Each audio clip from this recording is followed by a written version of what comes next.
गजाननं भूतगणाधिसेवितं कपितजम्बोफलचारुभक्षितम् उमासुतं शोकविनाशकारकं नमामि विघ्नेश्वरपादपङ्कजम्। आज मैं श्रीमद् भागवत महापुराण के प्रथम खंड के अष्टम स्कंद के अथ षोडशोऽध्याय 16वां अध्याय कश्यप जी के द्वारा अदिति को पयोव्रत का उपदेश हिंदी में का के रूप में आरंभ कर रहा हूँ। इसके पहले मैंने आपको बताया कि कैसे बलि ईश्वर पर अधिकार किए हैं, कैसे लग रहे हैं।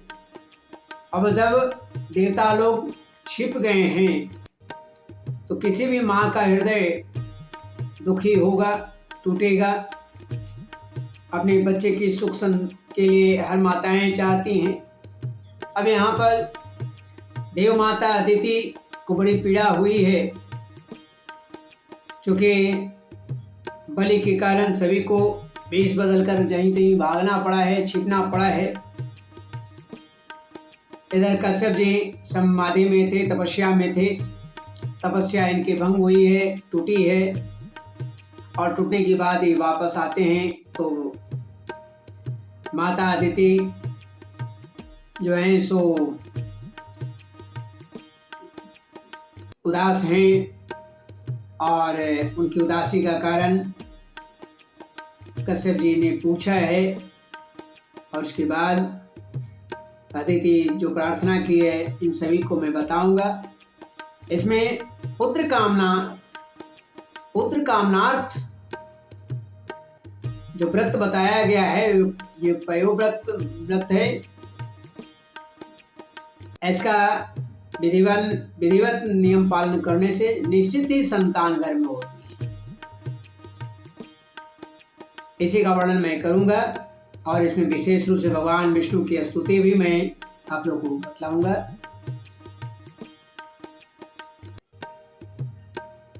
सुखदेव जी कहते हैं, एवं पुत्रेषु नष्टेषु देव माता देतेस्तदा हृते त्रिविष्टपि दैत्ये पर्यतप्यद्नाथवत् एकदा कश्यपस्तस्य आश्रमं भगवान् निरुत्सवं निरानन्दं समाधिर्वीरताशिरा। सुखदेव जी कहते हैं कि हे राजन, हे परीक्षित, जब देवता इस प्रकार छिप गए भाग करके और दैत्यों ने स्वर्ग पर अधिकार कर लिया, तब देव माता अदिति को बहुत दुख हुआ। वे अपने को अनाथ सी समझने लगी, वे अनाथ सी हो गई थी। इधर बहुत दिन के बाद जब कश्यप ऋषि जो परम प्रभावशाली हैं, इनकी समाधि टूटी, तब वे अदिति के आश्रम पर आए। उन्होंने देखा कि न तो वहाँ सुख शांति है और न किसी प्रकार का उत्साह या सजावट ही है। हे परीक्षित, जब वे वहाँ जाकर आसन पर बैठ गए, तब माता अदिति ने आदर पूर्वक विधि पूर्वक उनका स्वागत सत्कार किया। तब वे अपनी पत्नी अदिति से बड़े मीठे वचन में, बड़े प्रेम से उन्होंने उनसे पूछा। वे गौर कर रहे थे कि जिसके चेहरे पर बड़ी उदासी छाई हुई है, उन्होंने मीठे स्वर में बोला, हे कल्याणी, आप्यभद्रं नभि प्राणां भद्रे लोके दुनागतम् न धर्मस्य न लोकस्य मृत्युश्छन्दानुवर्तिनः अपि वा कुशलं किञ्चित् गृहेषु गृहे विमेधिनी धर्मस्यार्थस्य कामस्य यत्र योगो ह्ययोगिनाम्। इस संसार में ब्राह्मणों पर कोई विपत्ति तो नहीं आई है। धर्म का पालन तो ठीक ठाक होता है। काल के कराल गाल में पड़े हुए लोगों का कुछ अमंगल तो नहीं हुआ है या मंगल तो नहीं हो रहा है। हे प्रिय, गृहस्थाश्रम में जो लोग योग नहीं कर सकते उन्हें भी योग का फल देने वाला है। इस गृहस्थाश्रम में रहकर धर्म अर्थ और काम के सेवन में किसी प्रकार का विघ्न तो नहीं आया है या विघ्न तो नहीं हो रहा है। यह भी संभव है कि तो कुटुंब के भरण पोषण के क्रम में या भरण पोषण में व्यग्र हो रही हो, अतिथि आए हों और तुमसे बिना सम्मान पाए ही लौट गए हो, तुम खड़ी होकर उनका सत्कार करने में असमर्थ हो गई हो, इसी से तो तुम उदास नहीं हो रही हो। आखिर बात क्या है, तुम उदास क्यों?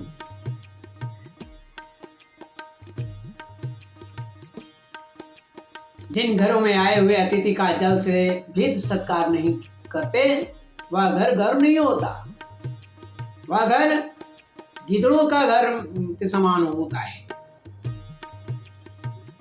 जो अतिथि जिसके घर पर आकर लौट जाते हैं वह घर नहीं है। हे प्रिय, संभव है मेरे बाहर चले जाने पर कभी तुम्हारा चित्त उद्विग्न हुआ होगा, व्यग्र हुआ होगा, हो रहा हो, और समय पर तुमने हविष्य से अग्नि में हवन न किया हो। सर्वदेव मंगलमय भगवान के मुख हैं कौन? ब्राह्मण और अग्नि, जिनको तुमने नहीं दिया।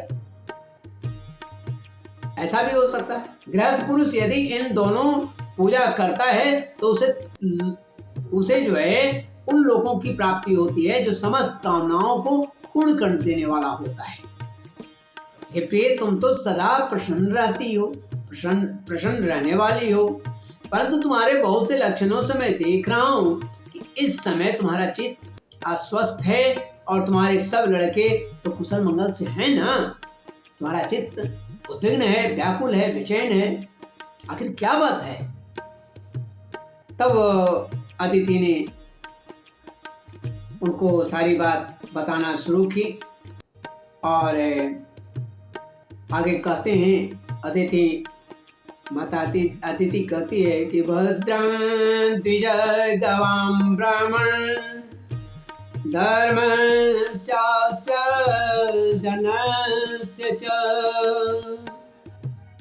त्रिवर्गस्य परं क्षेत्रं गृहमेधिं गृहायिमे।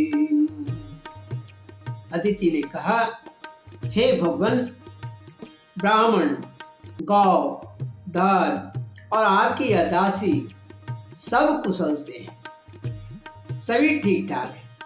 मेरे स्वामी, यह गृहस्थ आश्रम ही अर्थ, धर्म और काम की साधना में परम सहायक है। हे प्रभु, आपकी निरंतर स्मरण और कल्याण कामना से अग्नि, अतिथि, सेवक, भिक्षुक और दूसरे याचकों का भी मैंने भूल से भी तिरस्कार नहीं किया है। तो फिर बात क्या है? भगवान, जब आप जैसे प्रजापति मुझे इस प्रकार धर्म पालन का उपदेश करते हैं, तब भला मेरे मन की ऐसी कौन सी कामना है जो पूरी ना हो जाए? हे आर्यपुत्र, समस्त प्रजा, वह चाहे रजोगुणी हो, तमोगुणी हो या सत्वगुणी हो, आपकी ही संतान है। कुछ आपके संकल्प से उत्पन्न हुए हैं और कुछ शरीर से।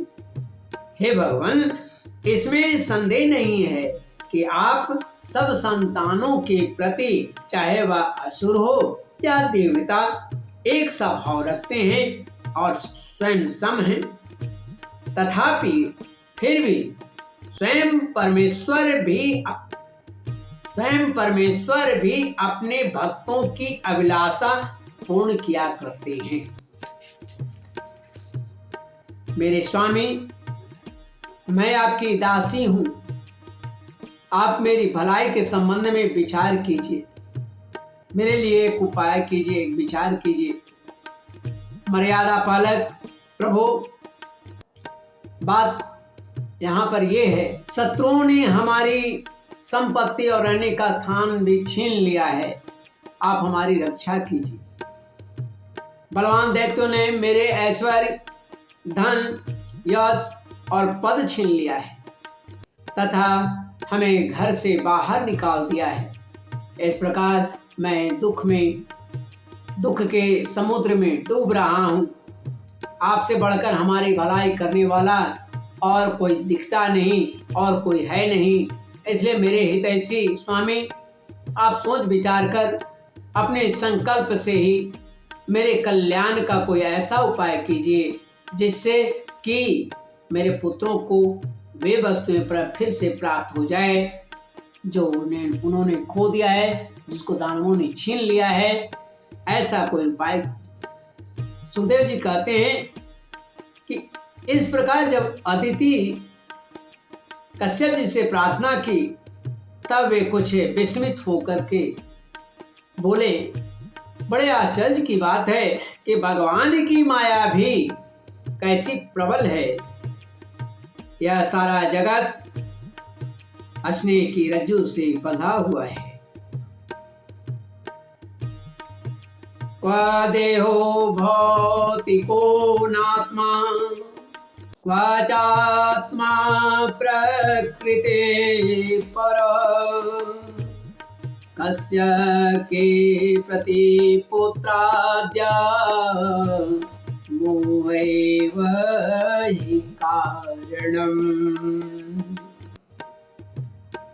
कहाँ यह पंचभूत से बना हुआ शरीर अनात्म है, और कहाँ प्रकृति से परे वो आत्मा, वो विश्वात्मा। न किसी का कोई पति है, न पुत्र और न तो संबंधी है। केवल मोह ही मनुष्य को नचाता रहता है, मोह ही मनुष्य को नचा रहा है।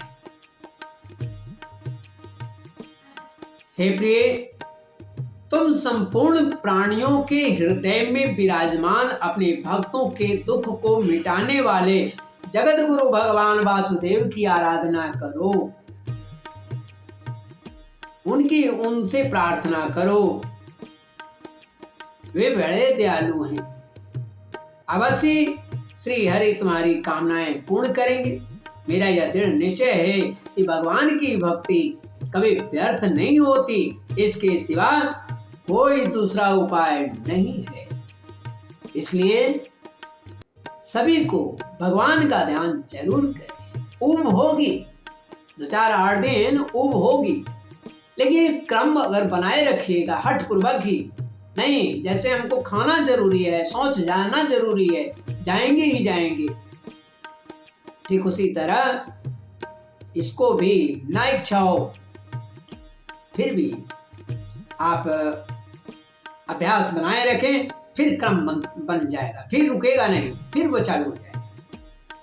इसलिए 2-4 दिन दिक्कत है, 2-4 दिन लगातार करें, फिर देख लीजिए मेरी बात कहाँ तक सत्य है या नहीं। यही बात अदिति को भगवान कश्यप जी समझा रहे हैं। तब अदिति ने पूछा के नाहं विधिना ब्रह्मणो,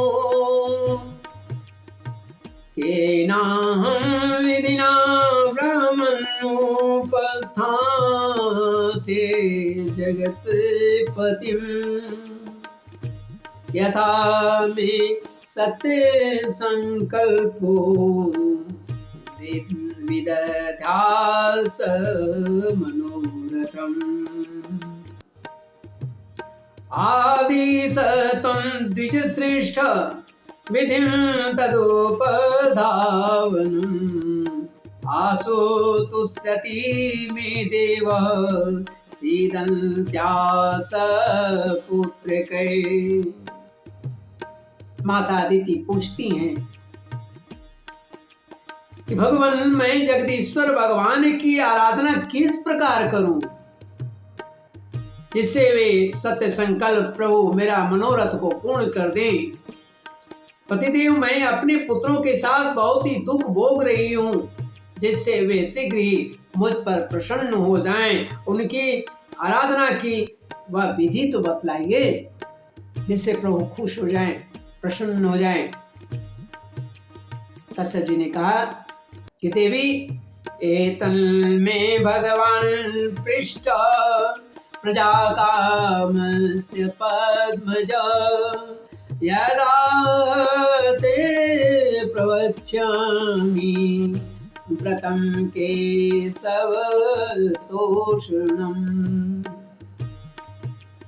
जब मुझे संतान की इच्छा हुई थी, तब मैंने भगवान ब्रह्मा जी से यही बात पूछी थी, तो उन्होंने मुझे भगवान को प्रसन्न करने वाले जिस व्रत का उपाय बतलाया था, उपदेश किया था, वही मैं तुझे बतलाता हूँ, उसे मैं तुझे बतलाता हूँ। अब यहाँ गौर से सुनिए। उस व्रत की विधि आप सब भी कर सकते हैं, ज्यादा परेशानी वाली नहीं है, ज्यादा दिन का नहीं है। फाल्गुन के शुक्ल पक्ष परिवार से आरंभ करना है। फाल्गुन शुक्ल पक्ष परिवार में यानी प्रतिपदा से 12 दिन तक केवल दूध पीकर रहे, परम भक्ति से भगवान कमल नयन की पूजा करे। अमावस्या के दिन यदि मिल सके तो सुअर की खोदी हुई मिट्टी से अपना शरीर मलमल कर स्नान करे, नदी में जाकर के स्नान करे। उस समय यह मंत्र पढ़ना चाहिए। कौन सा, आगे बताते हैं। पृथ्वी का स्मरण करते हुए स्नान करे। तम देव्या देवारायण रसाया स्थानमीक्षता उदन्द्रिदासी नमस्तुभ्यं पापमानं मे प्रणाशय। हे देवी, प्राणियों को स्थान देने की इच्छा से बारह भगवान ने रसातल से तुम्हारा उद्धार किया था। तुम्हें मेरा नमस्कार है। तुम मेरे पापों का नाश कर दो, नष्ट कर दो। इसके बाद अपने नित्य और नैमित्तिक नियमों को पूरा करके, जो रेगुलर का कार्य है आपका, उसको पूरा कर लें। पूरा करके एकाग्रचित्त से मूर्ति, वेदी, जो वेदी आप बना रखे होंगे, उन वेदी को सूर्य, जल, अग्नि और गुरुदेव के रूप में भगवान की पूजा करें। भगवान की पूजा के बाद फिर ये स्तुति आरंभ करें। भगवान को इस प्रकार स्तुति आरंभ करें। नमस्तुभ्यं भगवते पुरुषाय महीयसे सर्वभूतनिवासाय वासुदेवाय साक्षिणे। नमो व्यक्ताय सूक्ष्माय प्रधान पुरुषाय च चतुर्विशद गुणज्ञाय गुणसंख्यान हेतवे। नमो विशेषणे त्रिपदे चतुस्सिंहाय तवे सप्तहस्ताय यज्ञाय त्रैविद्यात्मने नमः। नमः शिवाय रुद्राय नमः सतीधराय च। यहाँ पर श्रीमद् भागवत महापुराण के प्रथम खंड के अष्टम स्कंद के अथ षोडशोऽध्यायः 16वां अध्याय कश्यप जी के द्वारा अदिति को पयोव्रत का उपदेश हिंदी में का के रूप में समाप्त होता है।